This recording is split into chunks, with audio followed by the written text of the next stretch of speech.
को ऐसा ही स्वस्थ रखना, तो हम ऐसे ही भजन करते रहे। ये कृपा बनाकर और तू देते रहना, हम आते रहे। तेरी देने में कमी मत करना, तेरी करुणा में कमी नहीं आना चाहिए। और हम तो पापी हैं, क्योंकि मनुष्य पाप की मूरत है। कितनी जगह से बचेंगे। ऋषभदेव जी महाराज ने अपने पुत्र भरत जी महाराज को जब ज्ञान उपदेश प्रदान कराया था, बताया था 4 स्थान पर हर व्यक्ति से पाप होता है। पहला, झाड़ू लगाते समय छोटे छोटे जीव मर जाते हैं, उसका पाप माथे चढ़ जाता है। दूसरा, अग्नि जलाते समय पतंगे जल जाते हैं, उसका पाप माथे चढ़ जाता है। तीसरा, जल भरते समय, कपड़े धोते समय, स्नान करते समय छोटे छोटे जीव मर जाते हैं, उसका पाप माथे चढ़ जाता है। चौथा, अपने पांव से अपन चलकर कहीं जाते हैं, अपने पांव के नीचे, चप्पल के नीचे छोटे छोटे जीव मर जाते हैं, उसका पाप माथे चढ़ जाता है। तो कोई ये ना सोचे कि मैं पापी नहीं हूं। भगवान के सामने कहना, छाती ठोक कर कहना कि हमने भी पाप जरूर करा होगा, हम भी पापी हैं। फिर वही बात, माना के मैं पतित बहुत हूं, पर पतित पावन तेरो नाम, लाडली श्री राधे। माना हम पतित हैं, माना हम पापी हैं, कोई छाती ठोक कर नहीं कह सकता कि मैंने पाप नहीं करा, मैं पापी नहीं हूं। मृत्यु लोक में जन्म लिया है तो पाप कर्म तो तेरे साथ चलता है।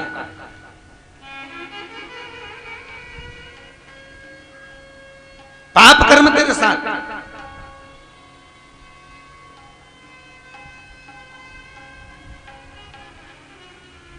कोई कहता है हमारे चरण की पूजन करो, दुनिया के लोग भगवान को भूलकर कहीं किसी की पूजन कर रहे हैं, कहीं किसी की पूजन कर रहे हैं। मृत्यु लोक में अगर जन्म लिया है, जगत में भटकने की जगह गौ माता की पूजन करो। किसकी पूजन करो? जम के बोलो, गौ माता की। दुनिया के चक्कर में मत पड़ना। कितना भी विद्वान, कितना भी प्रखर से प्रखर विद्वान मनुष्य हो जाएगा, सारा मार्तंड, सारा विद्वत्ता उसमें भरी हुई है, सारा वैराग्य त्याग सब कुछ उसमें है, तो भी मनुष्य शुद्ध नहीं है। तो भी उसमें कहीं ना कहीं पाप लिप्त है। भले उसने सब कुछ छोड़ दिया, भले वो साधना में लीन है, भले वो तप में लीन है, भले वो भक्ति में सब कुछ करा, फिर भी वो पाप कर्म में लिप्त है। स्वयं गर्ग संहिता करी, फिर भी पाप कर्म में। इसलिए तो मनुष्य और गौ में यही अंतर है कि मनुष्य कितना भी भजन कर लेगा, वैरागी बन जाएगा, त्यागी बन जाएगा, कितना भी लोग उसको पंचामृत स्नान करा करा कर नहवा दें, उसके चेले उसको दूध दही से नहला दें, उसके बाद भी वो पाप कर्म में लिप्त रहेगा। क्योंकि मानव के शरीर में जो मल है वो मल पूज्य नहीं है, पर गौ माता जो मल का त्याग भी करती है, गाय अगर गोबर भी करती है तो भी वो पूज्य हो जाता है, वो भी पूज्य है। कितना ना बोलो, मानव शरीर है, पाप कर्म में लिप्तता तो रहेगा। इसलिए क्यों फूला फिरे रे मनी राम, जीवन 2 दिन का, काय को इतना फूला फिरता है कि मैं काय का मैं भगवत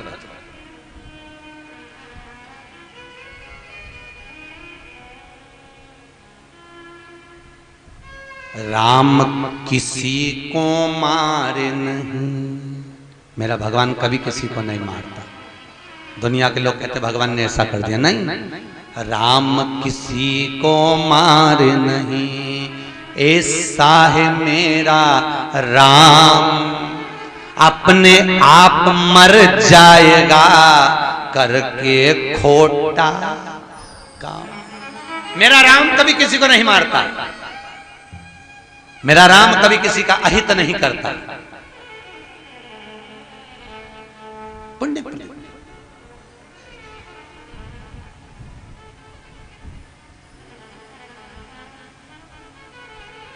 कहां भटक महाराज, क्यों भटके?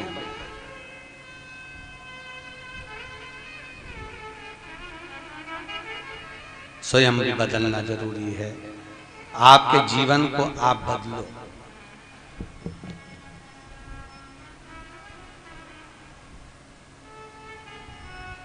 अपने जीवन को बदलो, थोड़ा थोड़ा बदलाव जरूर, थोड़ी भक्ति। और याद रखना, बहुत बड़े मत बनना। एक माँ के दो पुत्र, एक 14 साल का, एक 4 साल का। 14 साल का बेटा कह रहा है माँ मुझे भूख लगी है भोजन दे। माँ ने उसको थाली में भोजन दे दिया। सही है कि गलत है? वो बैठकर भोजन कर रहा है। 4 साल का बेटा कह रहा है मम्मी मुझे भूख लगी है भोजन दे। माँ ने 4 साल के बेटे के रोटी में नमक मिर्ची और घी लगाकर, फिंगर बनाकर, रोल बनाकर, गुट्टा बनाकर हाथ में पकड़ा दिया। 14 साल का बेटा एक जगह पर बैठकर भोजन कर रहा है। 4 साल का बेटा माँ का पल्लू पकड़कर माँ के पीछे पीछे जाता जा रहा है, भोजन करते जा रहा है। भगवान से विनती करना, हे सुखदेव जी महाराज, हे व्यास जी महाराज, हे भागवत महारानी, मेरे ठाकुर, मेरे गोपाला, हे गंगा मैया, हमको इतना बड़ा मत बनाना कि एक जगह पर बैठकर हम तेरी भक्ति करें, एक जगह पर बैठकर हम साधना करें, एक जगह पर बैठकर हम तप करें। ये हमारे बस का नहीं है। हमको तो 4 साल के बच्चे जैसा छोटा बनाकर रखना कि चलते फिरते तेरा भजन करें और अंत में तेरे धाम पर पहुंच जाओ। चलते फिरते तेरा नाम जपेंगे, एक जगह नहीं। हमारे बस का नहीं है कि हम एक जगह बैठकर भजन कर लें, हम एक जगह बैठकर साधना कर लें। 3 घंटे यहां बैठ जाते हैं, ये बहुत है साहब, बहुत है, ज्यादा नहीं बनता, बहुत।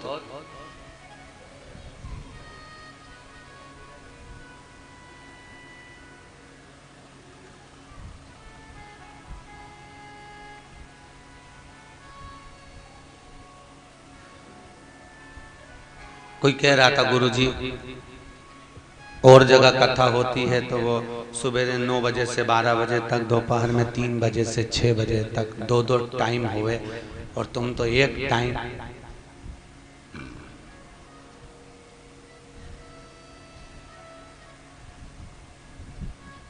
हमने कहा 10 टेबलेट लेने से अच्छा है एक बार इंजेक्शन लगवा लो।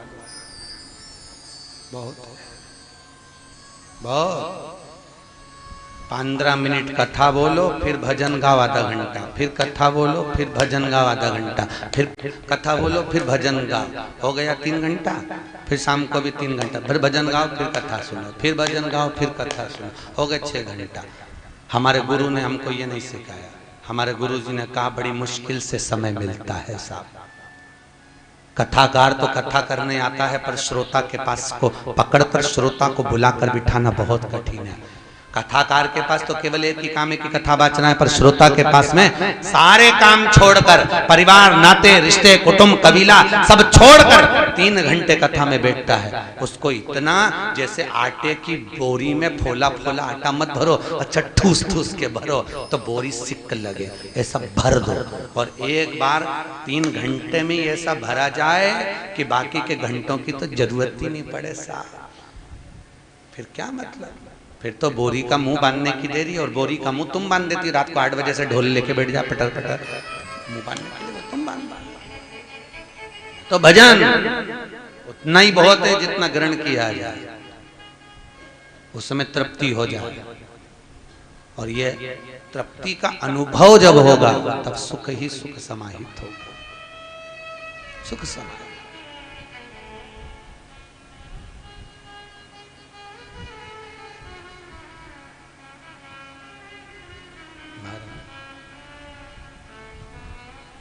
भगवान की भक्ति की ओर अग्रणी हो महाराज। और जिस दिन तुम्हारे भाव का बिंदु पूर्ण तृप्त हो ठाकुर के चरणारविंद में, रुक्मणी मैया भगवान से रोज निवेदन करती है, रोज विनती करती है, रोज करती है। बांध के घुंघरू में उनको रिझाऊंगे, संसार को नहीं। तानसेन संसार को रिझाता है, मीराबाई भगवान को रिझाती है। हमें संसार को नहीं रिझाना। फिर वही बात आ गई, कौन से कपड़े पहनूं कि दुनिया को अच्छा लगूं, ये आपके मन की सोच है। आज कौन से कपड़े पहनूं मैं अच्छा दिखूं, आज कौन से कपड़े पहनूं दुनिया को अच्छा लगूं, पर कभी विचार करना ऐसा कौन सा कर्म कर दूं कि परमात्मा को अच्छा लगे, ऐसा कौन सा काम करके जाऊं कि भगवान भी मेरी पीठ ठोक कर कहे कि मेरा अपना आया, मेरा अपना।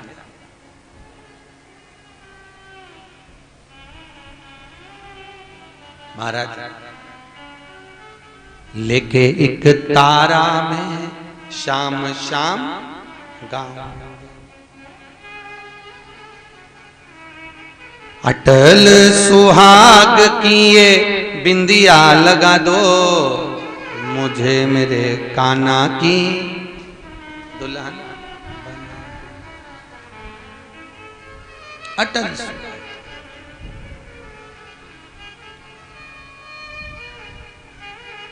एक बार हम उसके हो जाएं, वो हमारा हो जाए, फिर कुछ ब्रह्म ना रहे, फिर कोई ब्रह्म ना रहे।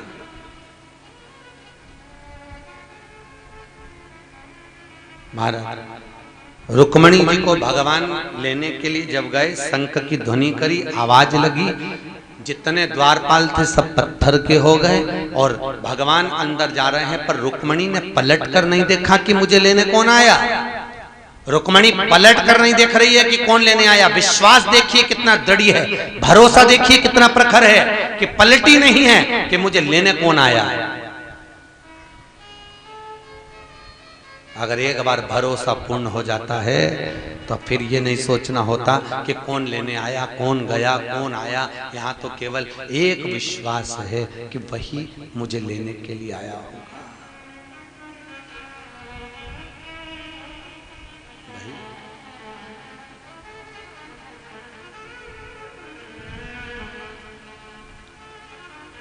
बस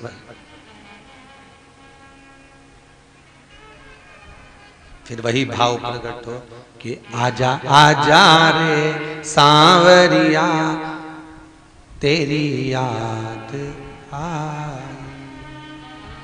केवल नयन में जल हो, सरजलता, उसका दर्शन मिल गई।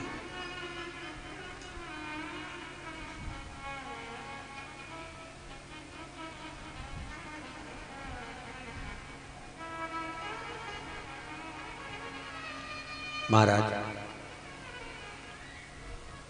रुक्मणी जी ने गले में हंसली पड़ी हुई थी, जगदम्बा के गले में हंसली थी, हंसली में हीरा था, हीरे में भगवान को देख रही। तेरी सूरत में देखूं नगीना में, शाम आओगे कौन से महीना में, नगीने में देख।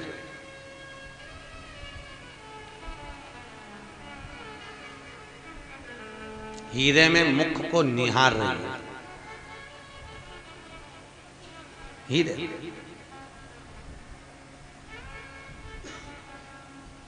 कितना विचित्र संबंध, कितना विचित्र, एक पुराना संबंध और एक आज का संबंध। आज के जमाने में लड़के को लड़की से मिलाओ, दिखाओ, बातचीत चालू हो जाती है, संबंध पक्का होते से 9-9 घंटे फोन पे बात होती है।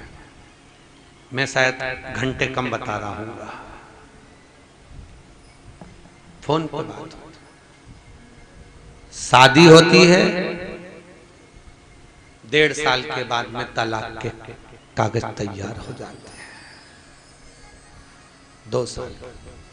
एक आज का संबंध, लड़की दिखाई, लड़का दिखाया, बातचीत हुई, 12-12, 10-10, 9-9 घंटे बात करी, उसके बाद भी अदालत में बात पहुंच गई। और एक पुराना संबंध, न लड़का लड़की को देखता था, न लड़की लड़के को देखती थी। बस एक ट्रे चाय की लेकर आती थी, नीचे रखती थी, उतनी देर में लड़का और लड़की के नयन मिल जाते थे। और एक बार नयन मिल गए, लड़का लड़की का हो गया, लड़की लड़के की हो गई। वो संबंध आज तक चल रहा है, आज तक निभ रहा है, आज तक निभ रहा है। और एक वो संबंध, इतना दिखाने पर कई माताएं आती हैं हमारे पास में भी आकर कहती महाराज जी हम अपने लड़के के लिए लड़की देख के आए। गुरुजी देखो फोटो देखो। हमने कहा फोटो क्या देखो? अरे देखो तो गुरुजी कैसी है लड़की, बताओ आप भाग्य बताओ। हमने कहा कैसी है, तुम लोग देख के आए होगे ना। हम तो 12 लोग गए थे गुरुजी, 3 घंटा बैठे, आवाज तक नहीं निकली। इतनी बढ़िया छोरी, इतनी बढ़िया गुरुजी, बिल्कुल नहीं बोली। हमने भी फोटो देखकर बोला अभी काहे को बोलेगी, जब वो बोलेगी तो तू भी डोलेगी। अभी काहे बोलेगी? अभी क्या उसको आफत कराना है? शादी करा। और ईमानदारी से बोलना दी जीजियों, हरियो इंदौर वाली, बहुत आराम से बोलना। तुम जैसी देख के आई थी, बिल्कुल सीधी। अब वो देसी गाय है कि जर्सी सिंह मारने वाली, ये तो अच्छा तुम मत बोलो, तुम्हारे पास में बैठी होगी, इशारे नहीं समझा दो मैं समझ जाऊंगा। बस उतना ही। जैसा देखा था वैसा, अरे बोलो तो हुआ। क्योंकि सब नाटक के मंच पर नाटक करते हैं साहब। ये कलाकार हों जितने फिल्म में नाटकों में सुंदर दिखते हैं, इनको एक बार जाकर देख लोगे तो दूसरे दिन रोटी नहीं भाएगी रे। दूसरा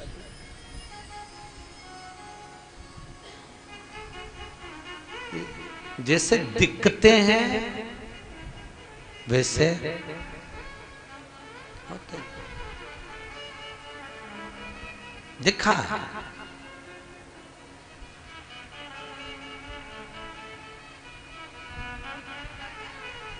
जैसा दिख रहा है वैसा होगा नहीं।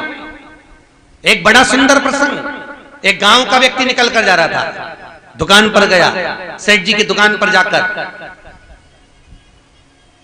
गांव का व्यक्ति सेठ जी की दुकान पर जाकर, सेठ जी एक गिलास पानी दे दीजिए ना, प्यास लग रही है। सेठ जी बोले तेरा बाप रख के गया, निकल बाहर, निकल जाओ यहां से बाहर।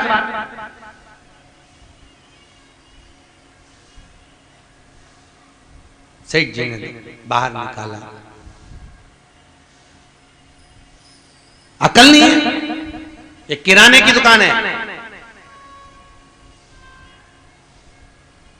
ये कपड़े की दुकान है, और तू पानी मांगने के लिए आया? यहां क्या पानी का स्टॉल लगा?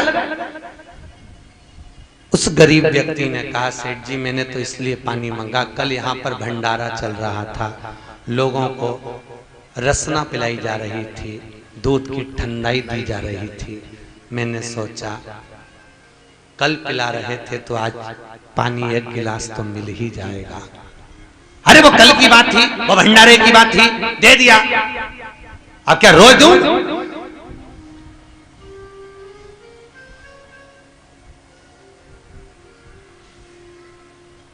अब ईमानदारी से बोलो, भंडारा चलाया, लाखों को जिमाया, एक दिन चलाया, वो भंडारा केवल एक दिखावे का चलाया था।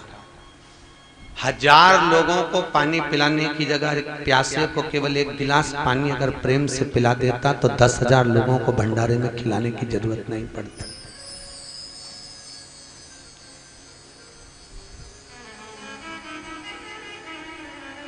बहुत कठिन है, बहुत कठिन समझना,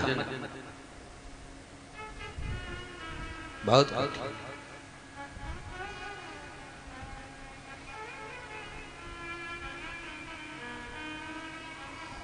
जीवन के लक्ष्य को समझो,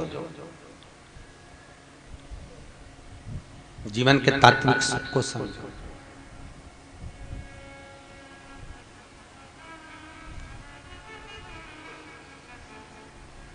बहुत कुछ यहाँ पर महाराष्ट्र के लोग भी कथा में बैठे हुए हैं, हाथ उठाओ जरा, ये बैठे।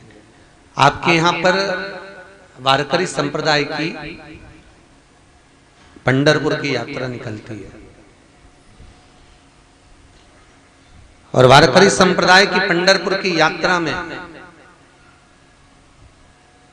हमने कई लोगों को देखा है, घर से निकलकर जो वारकरी संप्रदाय के लोग पैदल पैदल 700 किलोमीटर 1500 किलोमीटर की पैदल यात्रा करते हैं, महाराष्ट्र के जहां से यात्रा निकलती है वहां के लोग बाहर निकलकर बाम की डब्बी ला कर जो चलने वाले व्यक्ति हैं उनको खड़ा कर उनकी बाम की मालिश कर बाम की डब्बी देकर उनको भेज देते हैं। पानी ढेरों ने पिलाया,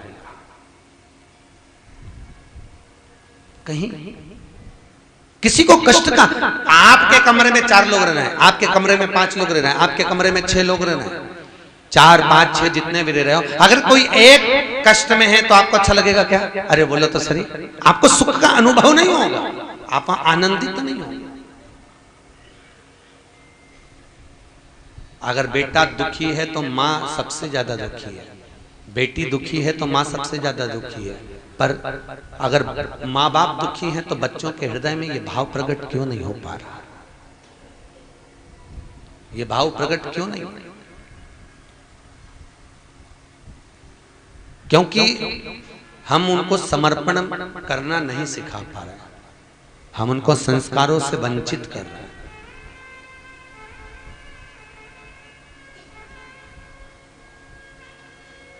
हमारी वो लखनऊ वाली बहन कल कह रही थी, गुरुजी एक बेटा विदेश में है, एक बेटा फलोदी में, मेरा मन है मेरा एक बेटा मेरे पास में रहे।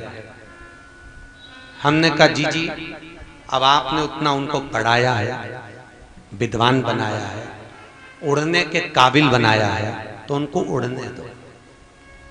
पर काट कर यहां बिठा भी लोगी ना तो फिर उनकी जिंदगी नरक हो जाएगी।